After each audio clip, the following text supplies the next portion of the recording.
มีอาชีพวิชากับไม่ปีการงาน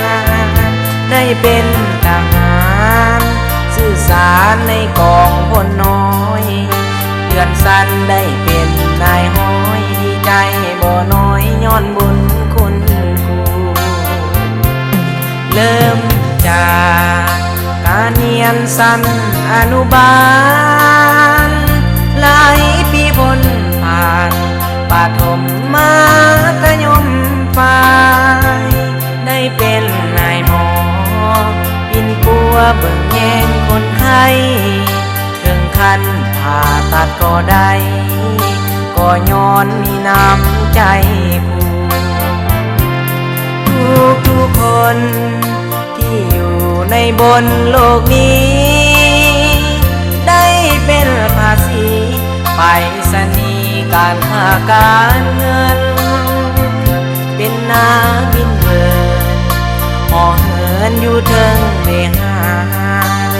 ย้อนมีการศึกษามีปริญญาก็ย้อนนาย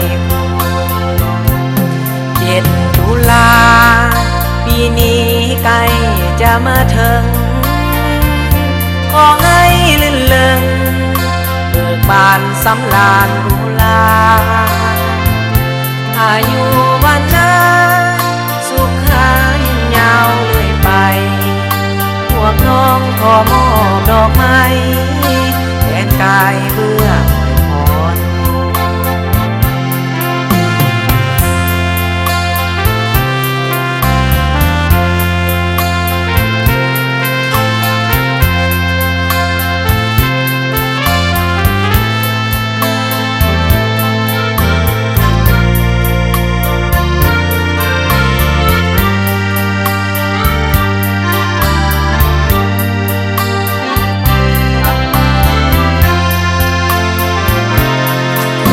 ทุกคน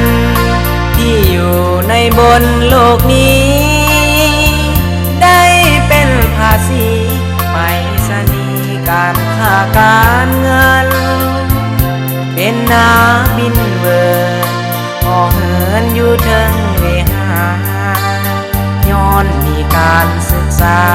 มีปริญญาก็ย้อนนายครู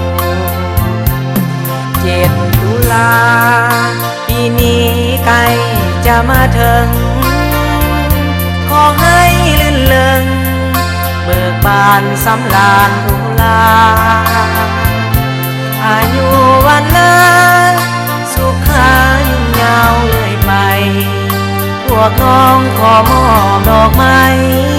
แทนกายเบื้อพรครูพวกน้องขอมอบดอกไม้แทนกายเบื่ออวยพรครู